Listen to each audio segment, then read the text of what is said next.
অনেকদিন ধরে হচ্ছে যে আমার শুটকি ভর্তা খাইতে মন চাইতেছে, এই জন্য আমি কতগুলা শুটকি নিয়ে নিছি। আজকে হচ্ছে আমি শুটকি ভর্তা খাবো, তার জন্য হচ্ছে শুটকি গুলা হয়েছে যে আমি কুলার টুলার দিয়া তারপরে হচ্ছে কাঁচামরিচ টাচামরিচ দিয়া রেডি করে নিছি।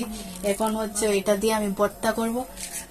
ভাবতেছি আমার শুটকি, বিশেষ করে সবাই তো আমাকে চিনে নিয়ে যে আমি যে শুটকি, আমার হচ্ছে শুটকি কি মজা লাগে, এই জন্য আজকে নিলাম। আজকে আবার অনেকদিন ধরে আবার খাইতেছি না, তো আজকে আবার নিলাম যে শুটকি দিয়ে ভর্তা করে, শুটকি ভর্তা করে খাই। এখন হচ্ছে আমি এটা দিয়া রেডি, প্রথমে হচ্ছে সুন্দর করে একটু হালকা কুলার দিয়ে যে একটু পুরা পুরা করে নিয়েছি। পুরা পুরা করে নিলে হচ্ছে আবার ভর্তা অনেক স্বাদ হয়। আর এই যে এটা তো কোন কোন এর মধ্যে কি বলে জানি না, কিন্তু আমাদের এখানে গাইল বলে। গাইল বললে হচ্ছে মানে এটা দিয়ে হচ্ছে আমি এটারে টুস টুস করে হইলে সবগুলার একদম ফিনিশ করে পরে হচ্ছে ভর্তাটা করবো নিজে। পেঁয়াজ দিতে হবে না? এটার মধ্যে আর লাগবে হচ্ছে পেঁয়াজ। তো পেঁয়াজ রেডি করলাম না কেন?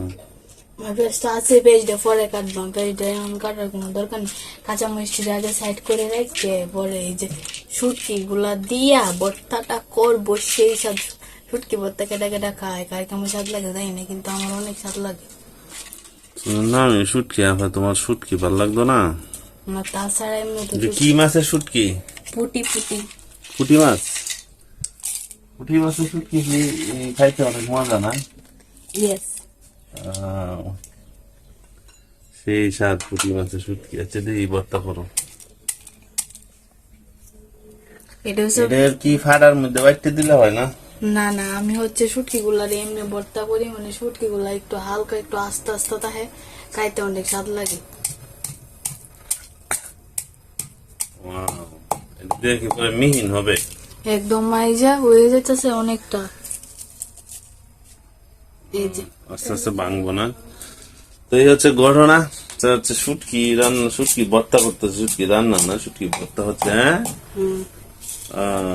হ্যাঁ, কে শুটকি খাইতে পছন্দ করেন অবশ্যই কমেন্ট করে জানাবেন। সে হচ্ছে অনেক শুটকি খাইতে পছন্দ করে, যার জন্য তার নামই হয়ে গেছে শুটকি আফা। ওকে, ভালো থাকবেন, সুস্থ থাকবেন, আল্লাহ হাফেজ।